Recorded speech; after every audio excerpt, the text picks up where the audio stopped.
Kembali bersama Kak Noven kembali di halaman 111, amanat dan pelayanan.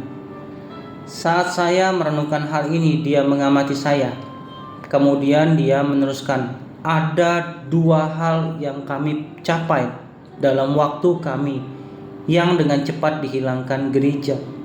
Mereka belum pulih, tetapi engkau harus memulihkan mereka. Apakah itu? Tanya Rick Joyner. Merasa bahwa apa yang dia katakan tidak lebih dari tambahan dari apa yang sudah dia sampaikan sebelumnya pada saya.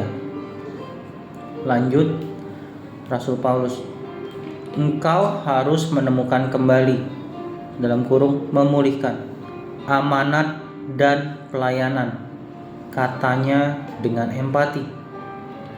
Saya melihat kepada Tuhan dan dia mengangguk membenarkan. Menambahkan, ujar lanjut Rasul Paulus, betul, apa yang dikatakan Paulus kepadamu sampai saat ini, dia yang paling setia dengan kedua hal ini. Tolong jelaskan, pinta Rick Joyner kepada Rasul Paulus. Baiklah, jawab Rasul Paulus.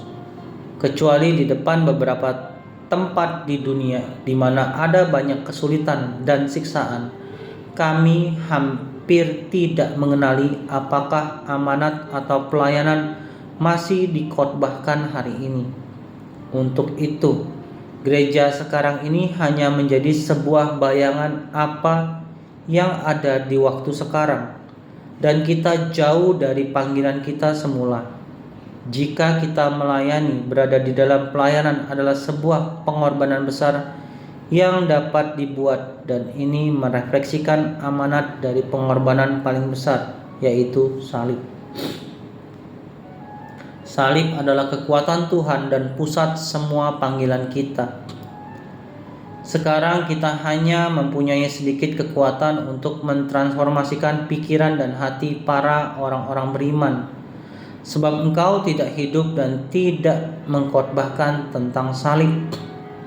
Karenanya kita mempunyai kesulitan melihat perbedaan antara gereja dan orang-orang kafir.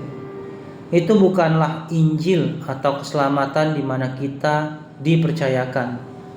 Engkau harus kembali pada salib. Dengan kata-kata itu, dia memeluk pundak saya seperti seorang ayah dan kemudian kembali ke kursinya. Saya merasa seakan-akan saya sudah menerima berkat yang luar biasa dan omelan yang mendalam saat saya berjalan pergi.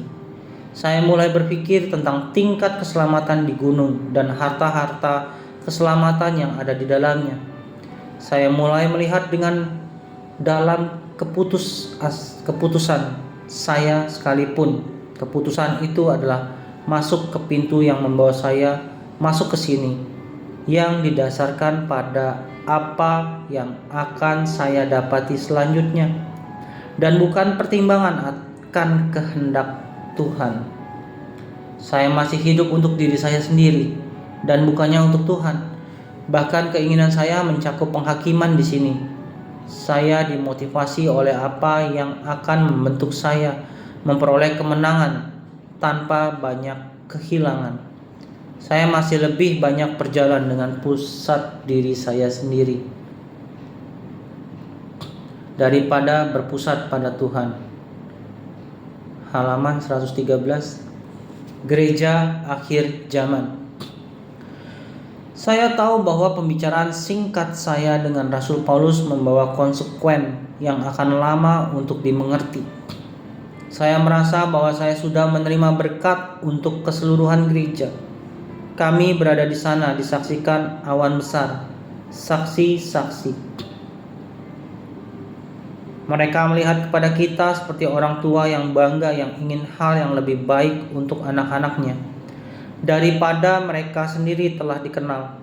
Sukacita paling besar mereka adalah melihat gereja di akhir zaman menjadi gereja di masa mereka yang mempunyai segala sesuatu yang mereka gagal mendapatkannya. Saya juga tahu bahwa saya masih belum memenuhi apa yang sudah mereka persiapkan untuk kami jalani.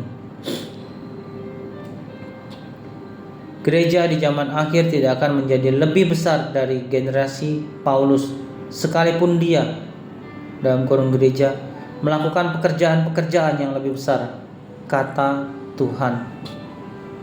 Kan Oven ulangin. Gereja di zaman akhir tidak akan menjadi lebih besar dari generasi Paulus, sekalipun dia, dalam kurung gereja, melakukan pekerjaan-pekerjaan yang lebih besar, kata Tuhan. Semua yang dilakukan diselesaikan hanya dengan kasih karuniaku. Bagaimanapun aku akan memberikan lebih banyak kasih karuniaku dan kuasa yang memampukan gereja di akhir zaman, sebab mereka akan menyelesaikan lebih banyak dari gereja sebelumnya yang belum diselesaikan. Orang-orang percaya di zaman akhir akan berjalan dalam semua kuasa yang aku tunjukkan, dan lebih dari itu, sebab mereka akan menjadi perwakilan akhir dari semua orang-orang yang sudah pergi sebelumnya. Gereja akan menunjukkan sifat dasarku dan jalan-jalanku, seperti yang belum pernah ditunjukkan sebelumnya.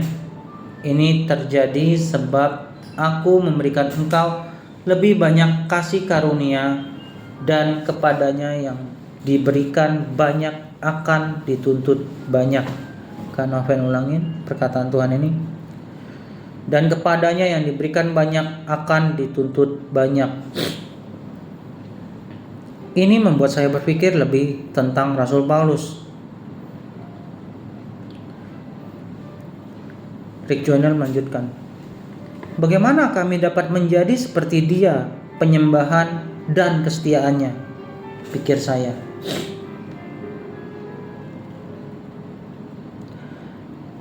Jawab Tuhan, aku tidak memintamu untuk mencapai hal itu. Aku minta engkau tinggal di dalamku. Engkau tidak dapat terus mengukur dirimu sendiri seperti orang lain.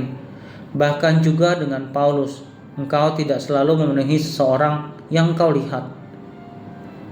Tetapi jika engkau mencari aku, engkau akan dapat mengerjakan lebih jauh sebaliknya dari apa yang sudah engkau selesaikan. Seperti engkau sendiri sudah diajarkan saat dua orang berjalan di jalan ke Emmaus melihatku, memecahkan roti, dan mata mereka akan terbuka. Jika engkau membaca surat-surat Paulus atau tulisan-tulisan yang lain, engkau harus mendengarkanku.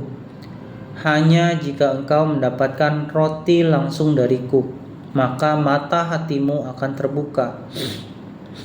Engkau dapat dibingungkan oleh orang seperti aku jika engkau tidak melihat melalui mereka untuk melihatku. Ada jebakan yang lain juga untuk orang-orang yang datang menginginkan urapanku dan kuasa lebih dari yang lain. Mereka seringkali dibingungkan dengan melihat diri mereka sendiri, seperti apa yang sudah aku katakan sebelum engkau bicara dengan Paulus. Hamba-hambaku harus menjadi buta sehingga mereka dapat melihat. Aku izinkan engkau bicara dengan dia karena dia adalah salah satu contoh teladanku yang terbaik. Ini terjadi karena kasih karuniaku yang mengizinkan dia menyiksa gerejaku. Saat dia melihat terangku, dia mengerti karena pemikirannya sendiri yang telah membawanya kepada konflik langsung dengan kebenaran yang dia klaim dia layani. Pemikiran akan selalu seperti itu. Ini akan membawamu melakukan yang sebaliknya dari kehendakku. Urapan yang lebih besar akan membawa bahaya yang lebih besar bagimu. Jika engkau tidak belajar seperti Paulus, engkau tidak membawa salibmu setiap hari, meletakkan semua hal dan semua yang engkau miliki sebelumnya. Engkau akan jatuh karena otoritas dan kekuatan yang aku akan berikan padamu, sampai engkau belajar melakukan segala sesuatu demi Injil. Semakin banyak pengaruhmu, semakin besar bahaya yang engkau akan hadapi. Beberapa kali orang yang kuurapi ditipu dalam pemikiran bahwa aku memberikan mereka sedikit pengetahuan supranatural atau kuasa. Jalan-jalan mereka adalah jalan-jalanku. Ini adalah tipuan besar dan banyak orang tersandung karenanya. Engkau akan berpikir seperti aku jika engkau mempunyai kesatuan yang sempurna dengan aku. Sekalipun dengan orang-orang yang paling diurapi yang ada di bumi seperti Paulus, kesatuan ini hanya untuk sementara dan untuk waktu yang singkat. Paulus berjalan bersamaku sedekat manusia biasanya. Walaupun demikian, dia juga memiliki ketakutan dan kelemahan yang bukan berasal dari aku.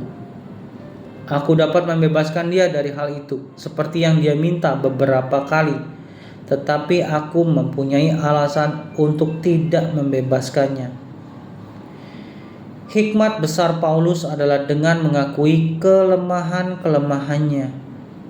Mengerti bahwa jika aku membebaskan dia, aku tidak akan dapat percaya pada dia dalam tingkat pewahyuan dan kekuatan yang aku lakukan. Paulus mengenali kelemahan-kelemahannya dan belajar untuk membedakan antara mereka dan pewahyuan rohku. Jika dia diserang kelemahan atau ketakutan, dia tahu dia tidak melihat dari perspektifku, tetapi dari dirinya sendiri. Ini menyebabkan dia mencariku dan bergantung lebih kepadaku. Dia juga berhati-hati untuk tidak dibingungkan dengan apa yang berasal dari dia, dari pikiran. Kanoven ulangi, dia juga berhati-hati untuk tidak dibingungkan dengan apa yang berasal dari pikiran dan hatinya, dengan pikiran dari pikiranku dan hatiku.